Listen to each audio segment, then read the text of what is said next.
Experiencing problems unlocking your Lexus doors with the key fob? The most common culprits are a dead battery, faulty microswitch, or actuator failure. Start by replacing the CR232 battery in the fob, as low voltage disrupts signals. Next, try resyncing the fob by inserting the key into the ignition, cycling it on-off, then pressing lock-unlock buttons on the fob. This often resolves software glitches. If these quick fixes don't work, the issue might be a failing actuator, which requires more involved repair.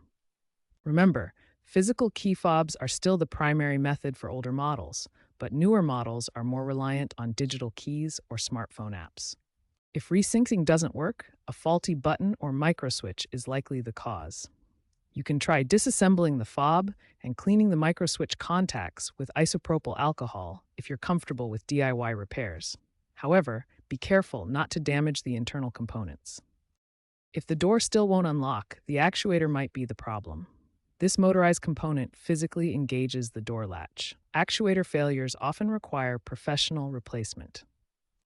For newer models, consider using the Lexus Inform Remote app, if applicable, as an alternative. If problems persist, especially with actuators, consult a certified Lexus technician for diagnosis and repair, which may cost $150 to $400, or consult your service manual.